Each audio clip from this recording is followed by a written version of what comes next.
am dead. This must be distinctly understood, or nothing wonderful can come of the story I am going to relate. The register of my burial was signed by the clergyman, the clerk, the undertaker, and the chief mourner, Scrooge. Scrooge's name was no good upon chain, but anything he chose to put his hand to.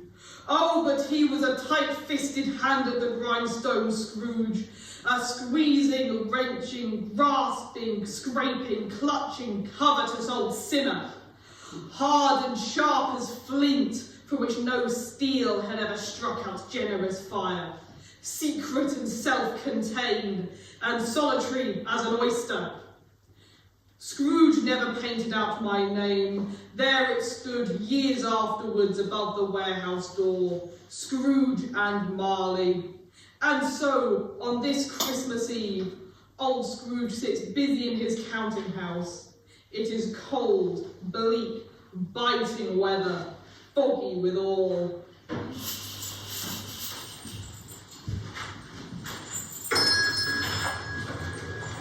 A Merry Christmas, Uncle. God save you. Ah, humbug. Christmas? A humbug, Uncle? You don't mean that, I am sure. I do. Merry Christmas. What right have you to be merry? What reason have you to be merry? You are foreigner. Come then. What right do you have to be so dismal? What reason have you to be so morose? You're rich enough. Ah, humbug. Don't be cross, Uncle. What else can I be, when I live in such a world of fools as this? What's Christmas time to you but a time for paying bills without money? A time for finding yourself a year older, but not an hour richer? If I could work my will, every idiot who goes about with Merry Christmas on his lips should be boiled with his own pudding and buried with a stake of volley through his heart. Uncle! Nephew, keep Christmas in your way, and let me keep it in mine. Keep it, but you don't keep it. Let me leave it alone, then. Much good may it do you. Much good has it ever done you. There are many things from which I might have derived as good, by which I have not profited. I dare say Christmas among the rest. But I am sure I have always thought of Christmas time when it has come as a good time, a kind, forgiving, pleasant time, and therefore, Uncle, that has never put a scrap of gold or silver in my pocket, I believe that it has done me good, and will do you good. And I say, God bless it! Let me hear another sound from you, Cratchit, and you keep your Christmas by losing your situation. You're quite a powerful speaker, sir. I wonder you didn't go into Parliament. Don't be angry, Uncle. Come, dine with us tomorrow. Good afternoon. But why? Why? I want nothing from you. I ask nothing of you. Why can't we be friends? Good afternoon. I am sorry, with all my heart, to find you so resolute. We have never had any quarrel, to which I have been a party. So a Merry Christmas, Uncle. Good And a Happy New Year! Will these interruptions ever end? Scrooge and Marley's, I believe. Have I the pleasure of addressing Mr. Scrooge or Mr. Marley? Mr. Scrooge. And believe me, this is not a pleasure for me. At this festive season of the year, Mr. Scrooge, it is more than usually desirable that we should make some slight provisions for the poor and destitute. Are there no prisons? Plenty of prisons. And the workhouses? Are they still in operation? They are, still. I wish I could say they were not. The treadmill, in full vigour then? Both very busy, sir. Oh! I was afraid, from what you said at first, that something had occurred to stop them in their useful course. A few of us are endeavouring to raise a fund to buy the poor some meat and drink and means of warmth. What shall we put you down for? Nothing. You wish to remain anonymous? I wish to be left alone. Since you ask me what I wish, that is my answer. I don't merry myself at Christmas, and I can't afford to make idle people merry. I help to support the establishments I have mentioned. They cost enough, and those who are badly off must go there. Many can't go there. And many would rather die. If they would rather die, then they'd better do it and decrease the surplus population. Sir, the clock. It is now 1/2 You'll want all day tomorrow, I suppose. If quite convenient, sir. It's not convenient, and it's not fair. If I was to stop 1/2 crown for it, you'd think yourself ill-used, I'd be bound. And yet you don't think me ill-used when I pay 1/2 a day's wages for no work. It's only once a year. A poor excuse for picking a man's pocket every 25th of December. But I suppose you must have the whole day. Be here all the earlier next morning. Yes, sir. Thank you, sir. Look up when you leave. Do not leave before the hour.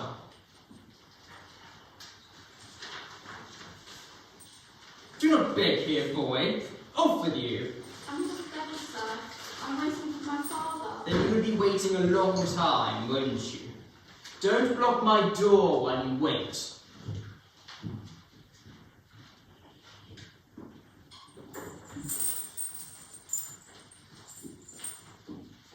On this night, like every night, Scrooge will make his way to his residence, a dark and dingy place like his own heart. And like every night, he found himself confronted with the great door that fronted his home.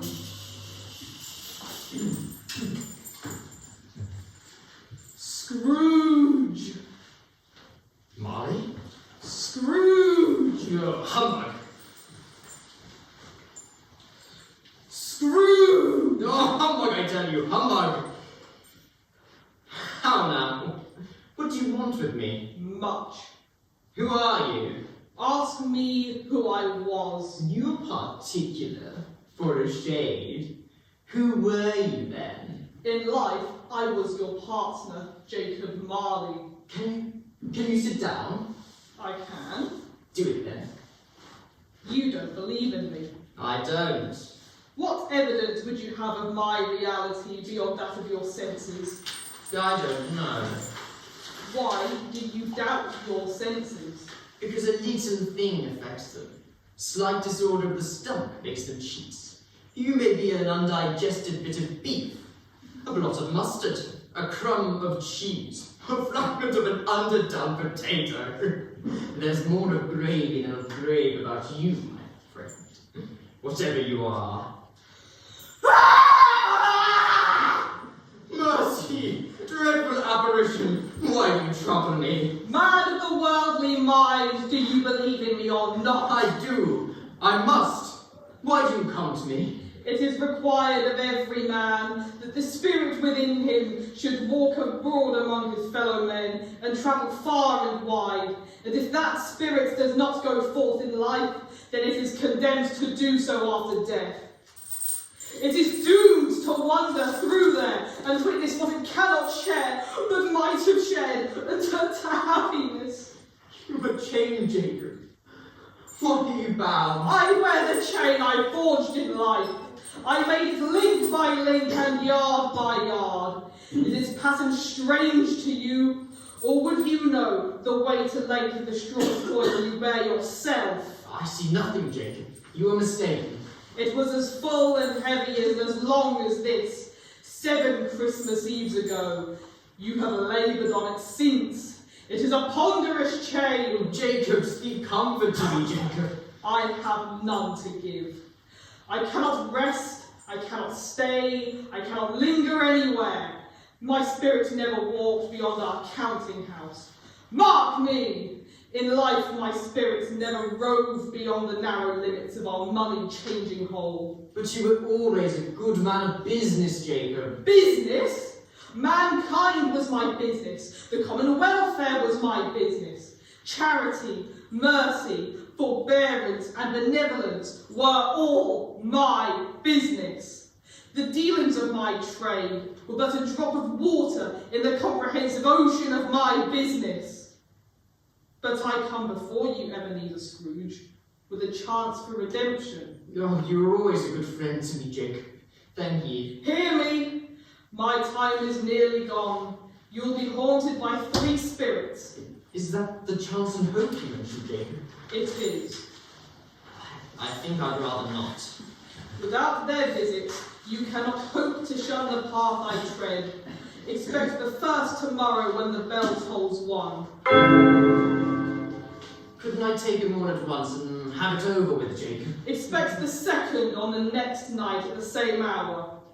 The third upon the next night when the last stroke of 12 has ceased to vibrate.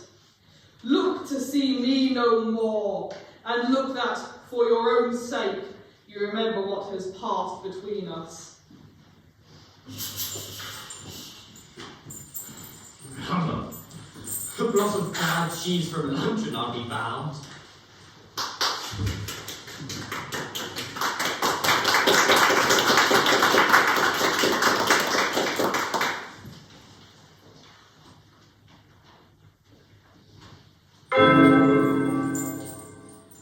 Hark, my friends, let us listen. The great old bell of the church tower is about to toll.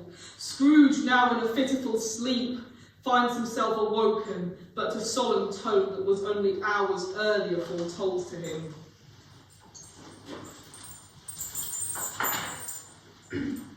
Ebenezer! Are you the spirit whose coming was foretold to me? I am. Who and what are you? I am the ghost of Christmas past. Long past? No, your past.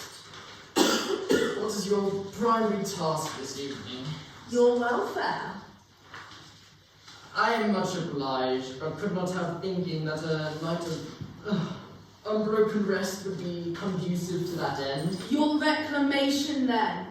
Take heed. Now, rise and walk with me. We shall fly on the wings of birds. Our destination is far. I am mortal and liable to fall. Bear but a touch of my hand there, and you shall be upheld in more than this.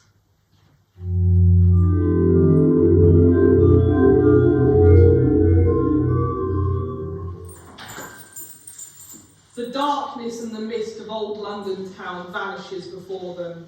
It is a clear, cold winter day with snow upon the ground. It could be the next morning, but by some unseen power they had travelled back to another time, the time of Scrooge's youth. Good heavens! I was bred in this place. I was a boy here. This is the way to my old school. You recollect the way? Remember it? I could walk it blindfolded. Robert! Beatrice! It's me! It's Ebenezer! These are but the shadows of the things that have been. They have no consciousness of us. Let us travel forward to Christmas Eve. The school is empty now, all but a solitary child. Do you know him? Yes, ghost. It is I. Look at him, intent upon his reading, alone, his friends gone. I was left here in this melancholy room, my poor forgotten self. And now on to an adventure. When Cousin's wife saw the piece of gold, her heart sunk within her. What? Exclaimed she. Has Ali Baba money so plenty as to measure it? He whom we have always despised for his poverty? Oh, Ali Baba, good, honest Ali Baba. Oh, how I wish you would come and take me away. Poor boy. I wish, but it's too late now. What is the matter? Nothing. Something, I think. This evening there was a young boy who had come to the door of my place of business. I should have been more kind. Let us see another Christmas.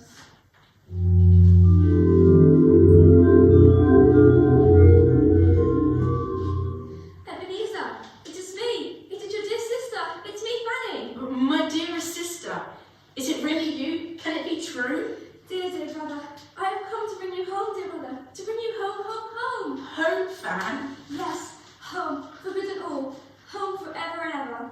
Father is so much kinder than he used to be. That home's like heaven. He spoke so gently to me one dear night when I was going to bed that I was not afraid to ask him once more if he might come home. And he said yes, you should, and sent me in a coach to bring you. and you're to be a man, and I'm never to come back here. But first, we're to be together all the Christmas long and have the merriest time in the world. You are quite a woman, little Fan. Oh, Fanny, I had forgotten how beautiful she was. I miss her so. Always a delicate creature, and her breath might have withered, but she had a large heart. So she had. You're right. She died a woman and had, as I think, children. One child. True, your nephew. Yes. Let us try another place.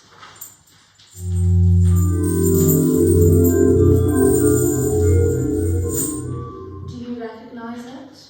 No, I'm apprentice here. Why, it's old Fezziwig. Alive again, bless his heart, it's Fezziwig. Yo, who there, Ebenezer? Dick? Yes, sir, Ebenezer. Over here, quick! Mr. Fezziwig is here. Dick Wilkins, to be sure. Bless me, yes. There he is. He was very much a touch to me, was Dick. Poor Dick. Dear, dear. Yo ho, my boys! No more work tonight! Christmas Eve, Dick! Christmas, Ebenezer! Let's have the shuts up before a man can say Jack Robinson! Hilly ho! Clear away, my lads, and let's have lots of room here! Hilly ho, Dick! Cheer up, Ebenezer! Belle. Oh, my darling Belle. Ebenezer! Look who's coming! She is way too good for you. Hello there. May I have this Why, dance? Mr. Scrooge, are we so familiar that you would use my first name such as this? Oh, Oh, I'm come now, sorry. Ebenezer. Let us dance and be merry. For my father did not put this party for naught, did he? Is this not a waste of time? A small matter to make these silly folks so full of gratitude? Small. Why, is it not? He spent but a few pounds of your mortal money, 3 or 4 perhaps. Is that so much that he deserves this praise? But it isn't that spirit. He has the power to render us happy or unhappy, to make our service light or burdensome, a pleasure or a toil. Say that his power lies in words and looks, in things so slight and insignificant that it is impossible to add and count them up. And what then? The happiness he gives is quite as great as if it cost a fortune. So, my boy, it seems the night may be filled with more magic than we first thought, eh? I am sorry, sir. I didn't mean to pursue if my behaviour should end in propriety. Come now, my fine fellow, and a night such as this is how I met Mrs. Fezziwig. Look, here comes Belle now. There you are, Ebenezer, hiding away here. Father, why are you taking so much of Mr. Scrooge's time? Do you not take enough of it through the working week? Be off with you. I see Mother is alone, and may herself be swept off her feet by some other young man if you do not ask her for a dance. Let us resume our festivities, Ebenezer. You have much to learn. Your dancing is worse than my father's. Yes, Ebenezer, less talk and more merriment, my boy. Christmas comes but once a year, after all. What is the matter? Nothing in particular. Something, I think. No. I should like to be able to say a word or two to my clerk just now. That's all. My time grows short. Quick. Spirit, before we leave, can we not watch Belle a little longer? Let us follow them. Let us watch a little longer. Another Christmas, then.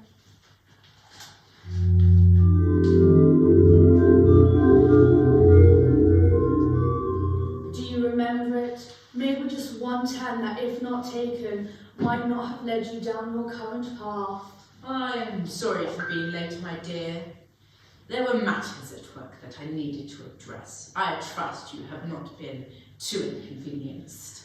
Like most times, I have learned not to expect you to arrive at the time we've agreed. It is as familiar to me now as your punctuality and affections once were. You think I do not worry about such It things? matters little to you, very little. Another idol has displaced me, and if it can cheer and comfort you in time to come, as I would have tried to do, I have no just cause to grieve. What idol has displaced you? A golden one. This is the even-handed dealing of the world. There is nothing on which it is so hard as poverty. And there is nothing it professes to condemn with such severity as the pursuit of wealth. You fear the world too much. All your other hopes to emergence in the hope of being beyond the chance of its sordid reproach. I have seen your noble aspirations fall off one by one until the master passion again engrosses you. Have I not? What then? Even have I grown so much wiser, what then? I'm not changed towards you. Am I? Our contract is an old one. It was made when we were both poor and content to be so, until, in good season, we could improve our worldly fortune by our patient industry. You are changed. When it was made, you were another man. I was a boy. Your own feeling tells you that you were what you are. I am. That which promised happiness when we were one in heart is fraught with misery now that we are two. How often and how keenly I have thought of this, I will not say. It is enough that I have thought of it and can release you. Have I ever sought release? In words, no. In what then? In a changed nature, in an altered spirit, in another atmosphere of life, another hope at its great end, in everything that made my love of any worth or value in your sight. If this had never come between us, tell me, would you seek me out and try to win me now? No. You think not? Oh, Ebenezer, what a same a terrible answer! Heaven knows! I leave you with a full heart for the love of him you once were. May you be happy in the life you have chosen. Spirit, show me no more. Conduct me home. Why do you delight to torture me? One shadow more. No more. I don't wish to see it. Show me no more. One more stop before my time here is done.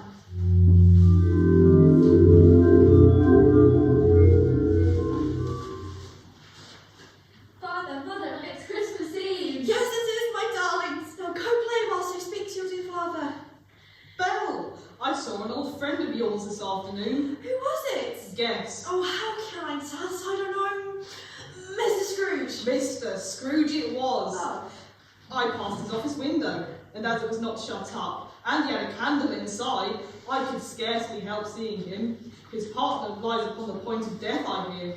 And there he sat alone, quite alone in this world, I do believe. It was a Christmas Eve just as this that we parted ways for a final time. He made his choice. And I'm glad he did, or we wouldn't have this brood. Come here, children. Indeed, you were the best of men. I cannot imagine one any other life. Spirit, you delight in torturing me. Oh, you.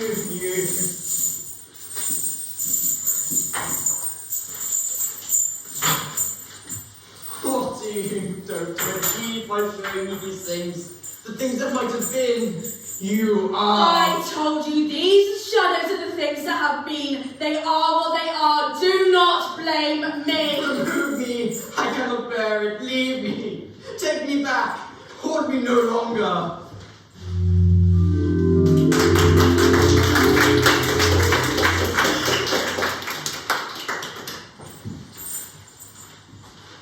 We are back in Scrooge's chambers, dark and miserable as it ever was. The weight of exhaustion has sent Scrooge into the deepest of sleeps. Deep, but filled with fitful dreams, the type of slumber that gives no man any rest. Scrooge! Scrooge! Come in! Time and tide waits for no man! Come in and know me better! I intend to. I am the ghost of Christmas presents. Look upon me. You've never seen the likes of me before, have you? Never. Have never walked forth with the younger members of my family, meaning my elder brothers born in these latter years. I'm afraid I've not. Have you had many brothers? More than 1,800! Tremendous family to provide for. Spirit, conduct me where you will. I went forth last night on compulsion, and I learnt a lesson which is working now.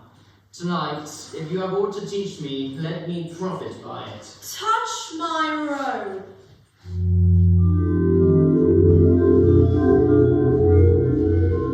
Is there a kind of magic you sprinkle from your torch? There is.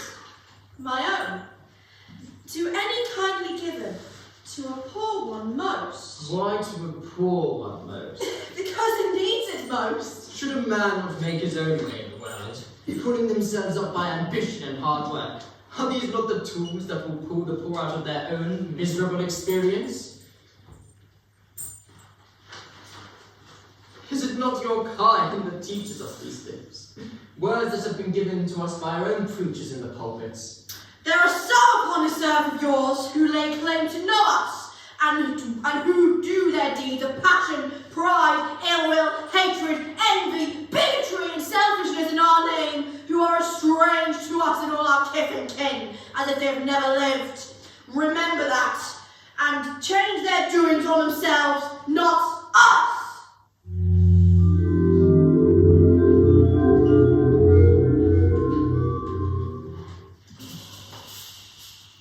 What is this place? I do not know it. It is not the part of town that I would normally venture. Why are we here? Let us go inside. Let us see the lives of those who have your so-called tools, and let us see how they survive their miserable existence. What has ever got your precious father in? And your brother Tiny Tim? And you weren't half as late last Christmas by half an hour. We did a deal of work to finish up last night and had to clear it this morning, Mother. Well, never mind, so long as you are come. Sit you down by the fire, my dear, and have a warm. Lord bless you. There's Father coming down. Father and Tim are coming. We are home! Come, come, we are home! It is wonderful to see you, Martha. Father and I walked the whole way home. I did not have to stop once. And how did Tiny Tim behave? As good as gold and better. Somehow he gets thoughtful sitting by himself so much and thinks the strangest things you ever heard. He told me, coming home, that he hoped the people saw him in the church. Because I'm a cripple, and it might be pleasant to them to remember upon Christmas Day who made lame beggars walk and blind men see. Spirit, tell me if Tiny Tim will live. I see a vacant seat in the poor chimney corner, and a crutch without an owner, carefully preserved. If these shadows remain unnoticed by the future, the child will die. Oh no, oh no, kind spirit, say he will be spared. If these shadows remain unnoticed by the future, none other of my race will find him here. What then? If he be like to die, he'd better do it, and decrease the surplus population. You shame me, use my own words against me. Man, if man you be in heart, not adamant, forbear that wicked cant until you have discovered what the surplus is and where it is. We decide what men shall live and what men shall die. It may be that in the sight of heaven you are more worthless and less fit to live than the millions of this poor man's child. Oh, God! To hear the insect on the leaf pronouncing on the too much of life among his hungry brothers in the dust!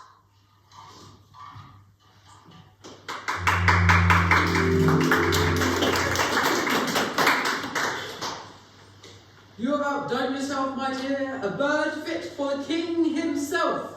It's a very small goose. It's all Bob Cratchit can afford. A Merry Christmas to us all, my dears. God bless us. Merry Christmas. God bless us, everyone. Mr. Scrooge, I'll give you Mr. Scrooge, the founder of the feast. The founder of the feast, indeed. I wish I had him here. I'd give him a piece of my mind to feast upon, and I hope he'd have a good appetite for it. My dear, the children, Christmas Day. It should be Christmas Day, I am sure, on which one drinks the health to such an odious, stingy, hard, unfeeling man as Mr. Scrooge. You know he is, Robert. Nobody knows it better than you do, poor fellow. My dear, Christmas Day. I'll drink to his health for your sake and the day's, not his. Long life to him, a Merry Christmas and a Happy New Year. He'll be very merry and very happy, I have no doubt. Our time here is done. Let us see another celebration.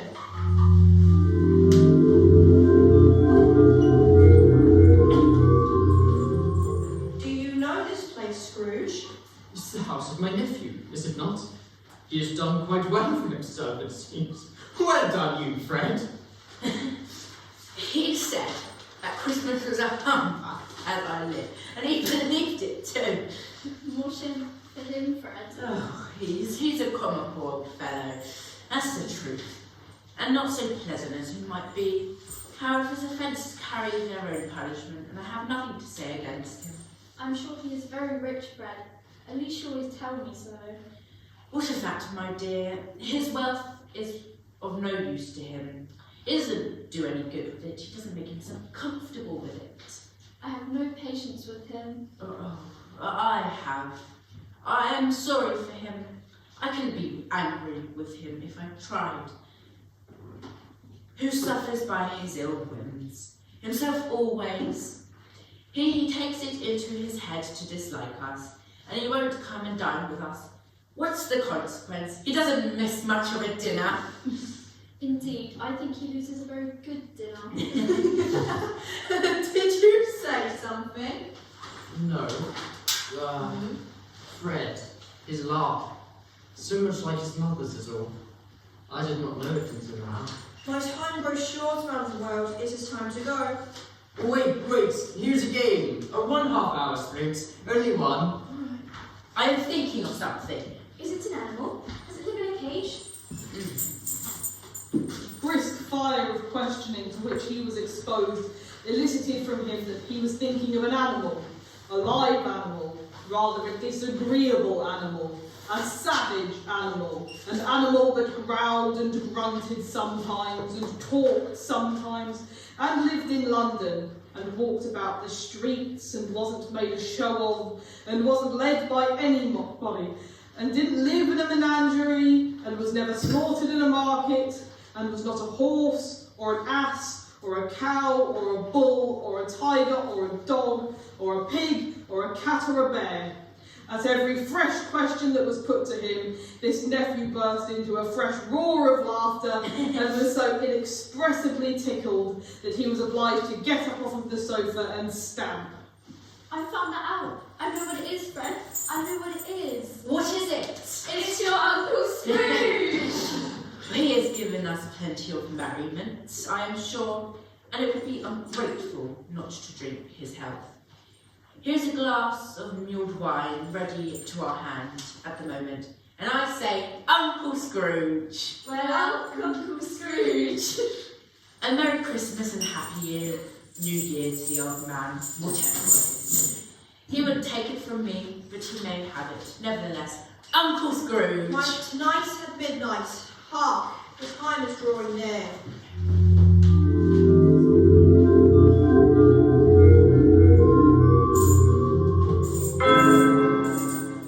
Who are these children? Where did they come from? Oh, man, look here. Look down here. Spirit, are they yours? They are man's, and they cling to me, appealing from their fathers. This boy is ignorant. This girl is want.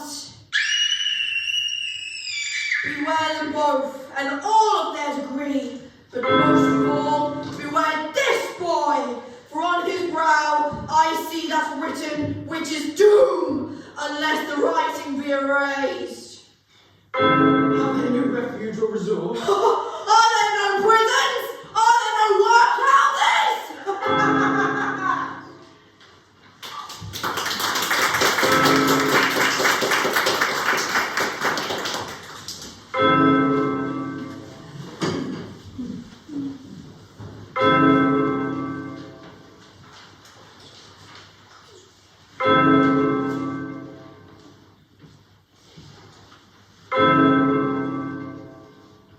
I am conscious of the ghost of Christmas yet to come.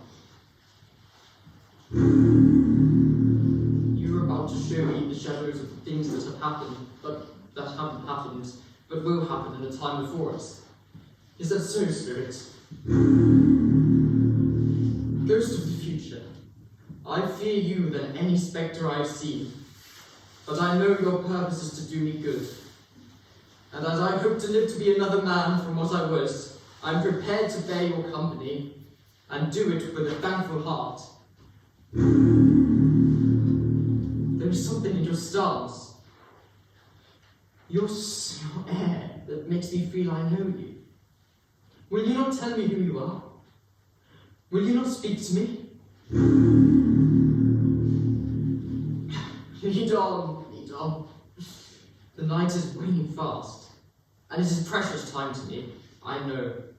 Lead on, spirit.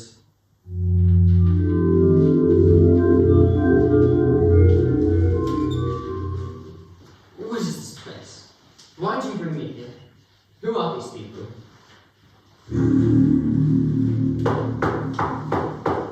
Let me in, old Joe. Open up, will you, and show the old chairwoman some compassion. I have such a load, old Joe, you would have me standing here out of the cold, you. I'm coming, hold on, me old bones aren't as spry as they used to be, you know. Now, come into the parlour. Stop till I shut the door of the shop. Do these things to belong to him then? Did you just help yourself? Every person has a right to take care of themselves. He always did. That's true indeed. No man more so. Why then? Don't just stand there staring as if you were as afraid women. Who's the wiser? We're not going to pick holes in each other's coats, I suppose. Very well then. That's enough. Who's worse for the lot of a few things like these? Not a dead man, I suppose. No, indeed. If he wanted to keep them after he was dead, a wicked old screw, why wasn't he natural in his lifetime? If he had been, he'd have had somebody to look after him while he was struck with death, instead of lying gasping out his last there alone by himself. What? You just took them straight out of his drawers? He didn't notice, and it ain't no sin. Open the bundle, Joe. There's your account.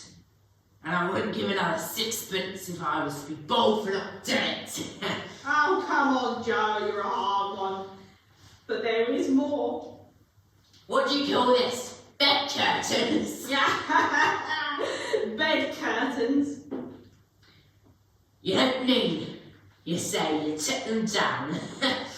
Rings and all. With him lying there. Yes, I do. Why not? You were born to make your fortune and you'll certainly do it. I certainly shan't hold my hand when I can get anything in it by reaching it out for the sake of such a man as he was. I promise you, Joe. Don't drop all that oil upon the blankets now. His blankets! Whose else's do you think? He isn't likely to take cold without them, I dare say. I hope he didn't die of anything catching, eh? Oh, don't you be afraid of that.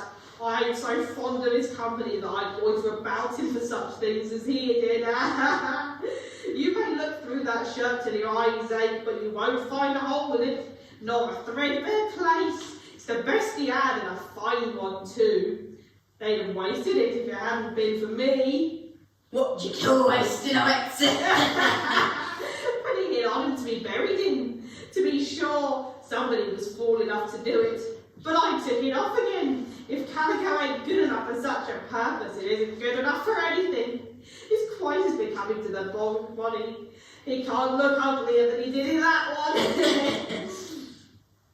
This is the end of it, you see. He frightened everyone away from him while he was still alive, to profit us when he was dead. I always give too much to the ladies. It's a weakness of mine, and that's the way I run myself. That's your account. If you asked me for another penny and made it an open question, I repent of being so liberal and not off our crown. Done and done. I see. The case of this unhappy man might be my own. My life tends that way now. Merciful heaven. What body is this? The ghost takes Scrooge to a bedroom, stripped of its belongings. The body lays on the bed, covered in a sheet. No mourners, no one. Alone and cold. Spirit, this is a fearful place. In leaving it, I shall leave a lesson. I shall not leave its lesson, trust me. Let us go.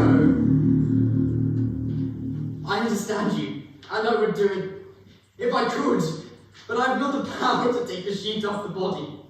Spirit, I have not the power. If there is any person in the town who feels emotion caused by this man's death, show that person to me. Spirit, I beseech you.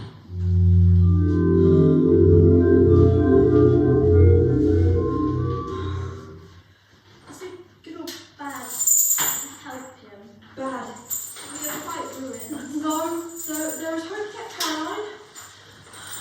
There's hope yet. If he relents, so, nothing is past hope if such a miracle has happened. He's past relenting. He's dead. To whom will our debt be transferred? I don't know, but before that time we should be ready with the money. And even though we were not, it would be a bad fortune indeed to find so merciless a creditor and his successor. We may sleep tonight in light hearts, Caroline. I ask to see some emotion at this death of this lonely and pieted wretch, and you show. Please, Spirit, let me see some tenderness connected with the death.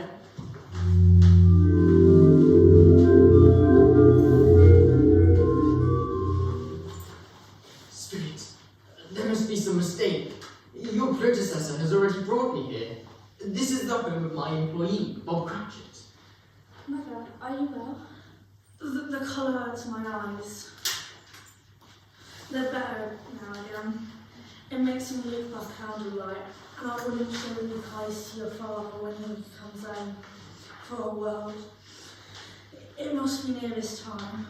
Past it rather, but I think he has walked a little slower than he used. His few last evenings, Mother. I've known him to walk with Tiny Tim upon his shoulder very fast indeed. And so have I often. But he was so light to carry, and his father loved him so that it was no trouble. No trouble. And there's your father at the door. I'm so sorry I'm late, my darlings. But the time did get away from me. You went today then, Robert? Yes, my dear. I wish you could have gone. It would have done you good to see how green a place it is. But you'll see it often, I promise him that I would walk there on a Sunday. My little child. My little child. As I sat there, the nephew of Mr. Scrooge happened by and noticed I was there, on which, for he is the pleasantest spoken gentleman you ever heard, he said, I am heartily sorry for it, Mr. Cratchit, and heartily sorry for your only good wife. If I could be of service to you in any way, and he gave me his card. But however and whenever we part from one another, I'm sure we shall none of us forget poor Tiny Tim, shall we? Or this first parting that there was among us. Never, Father.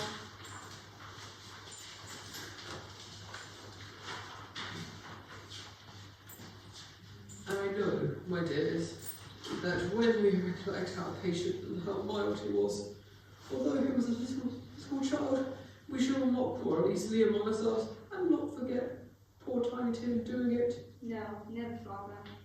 I am very happy. I am so very happy. Spectre, something informs me that our parting moment is at hand. I know it, but I know not how.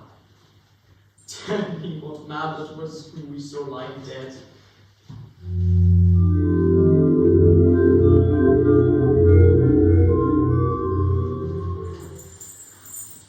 Scrooge and the ghost walk briskly through the dark and misty streets, past his home, past his place of work. They stop in a dark and lonely part of a half-forgotten cemetery. A lonely grey headstone stands before them. This court through which we hurry now is where my place of occupation is, and has been for a length of time. I see the house. Let me behold what I shall be in days to come. Why do you bring me to this cemetery? Before I draw nearer to that stone to which you point, answer me one question. Are these the shadows of the things that will be, or are they the shadows of things that might be only? Please, I'm begging, one last time. Where are we? Men's causes will foreshadow certain ends, to which, if preserved in, they must lead. But if the courses they departed from, the ends will change. Say it is this, say it is thus what you show me.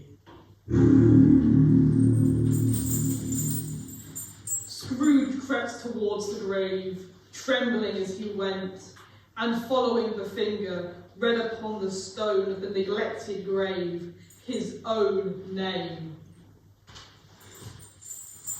Am I that man who lay upon the bed? No, spirit! Oh, no, no! Spirit, hear me. I am not the man I was. I will not be the man I must have been for this intercourse. Why show me this if I am past all hope? Good spirit, your nature intercedes for me and pities me. Assure me that I yet may change the each others you have shown me by an altered life. I will honour Christmas in my heart and try to keep it all the year. I will live in the past, the present, and the future. The spirits of all three shall strive within me. I will not shut out the lessons that they teach. Oh, tell me I must sponge away the writing on the stone.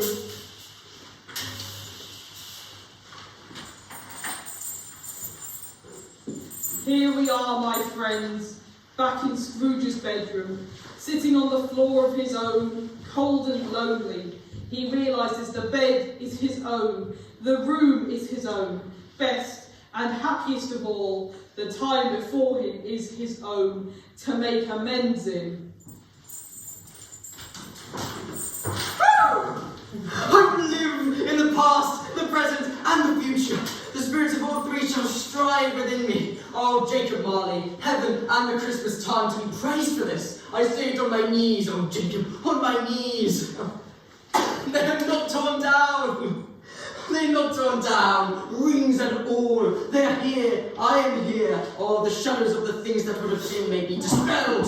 They will be. I know they will. I don't know what to do. I'm as light as a feather, as happy as an angel. I am as merry as a schoolboy, as giddy as a drunken man. Oh, a Merry Christmas to everybody.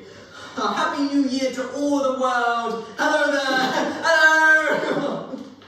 I don't know what day of the month it is. I don't know how long I've been among the spirits. I don't know anything. I'm quite as a baby. Never mind. I don't care. I'd rather be a baby. Hello. Hello. Oh, glorious, glorious. What's today? Eh? What's today, my fine fellow? Today, why, Christmas Day. It's Christmas Day. I haven't missed it. Oh, the spirits have done it all in one night. Oh, they can do anything they like. Oh, of course they can. Of course they can. Hello, my fine fellow. Hello. Do you know the poultries in the next street, about one to the corner? Sure, I've had it. An intelligent boy, a remarkable boy. Do you know whether they sold the prize turkey that was hanging up there? And not the little prize turkey, the big one. What? The one as big as me? Oh, what a delightful boy. It's a pleasure to talk to him. Oh, yes, my pop. It's hanging there now. Is it? Go and buy it. You're having a laugh, yeah? No. No, I'm in earnest. Go and buy it, and tell them to bring it here, that I may give them the direction where to take it. Come back with the man, and I'll give you a shilling. Come back with him in less than 5 minutes, and I'll give you half a crown. I'll send it to the Cratchits. You shan't know who sends it. It's twice the size of Tiny Tim. Oh. My dear madam, how do you do? I hope you succeeded yesterday. It was very kind of you. A Merry Christmas to you, dear. Mr. Scrooge? Yes, that is my name. And I fear it may not be pleasant to you. Allow me to ask your pardon. And will you have the goodness... Lord bless me, my dear Mr. Scrooge, are you serious? If you please, not a farthing less.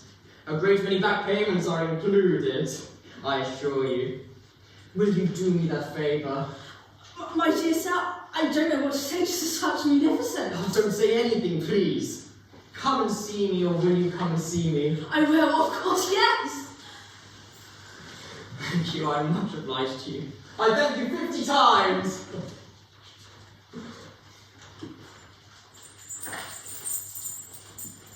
Scrooge makes his way across town and makes his way to his nephew's home. This took him some time, as he was unsure how he would be greeted, if he would even be allowed in. In the end, he decided to let the dice fall where they fall and knocked on the door.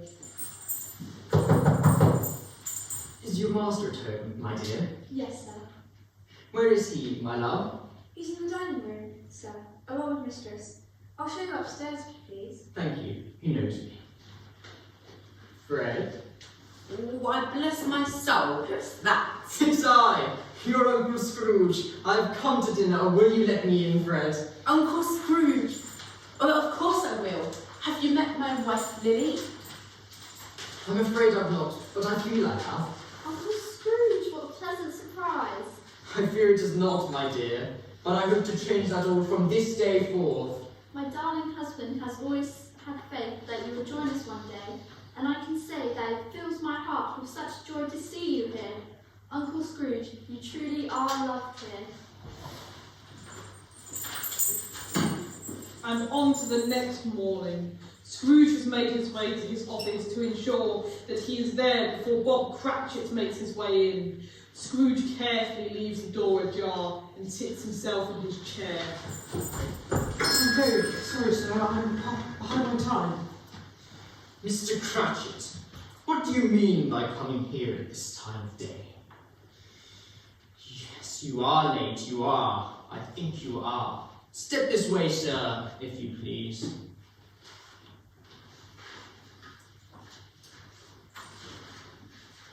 It's everyone's here, sir. It shall not be repeated. I was making rather merry yesterday, sir. You are right. None of this will be repeated. I'll tell you what, my friend, I am not going to stand this sort of thing any longer.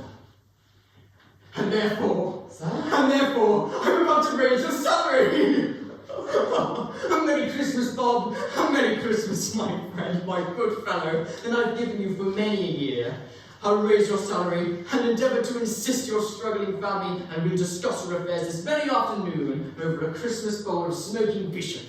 Bob, make up the fires and buy another coast or two before you dot another I, Bob Cratchit. Merry Christmas! At once, sir. Scrooge was better than his word. He did it all and indefinitely more. And to Tiny Tim, who did not die, he was a second father. He became as good a friend, as good a master, as good a man as the old city knew, or any other good old city, town or borough.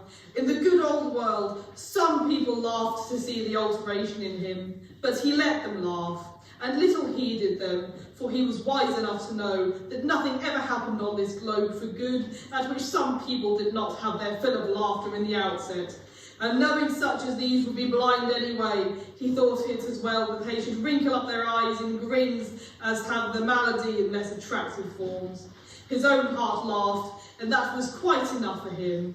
He had no further intercourse with spirits, and it was always said of him that he knew how to keep Christmas well, if any man alive possessed the knowledge. May that be truly said of us, and all of us. And as so, as Tiny Tim observed, God bless us, everyone.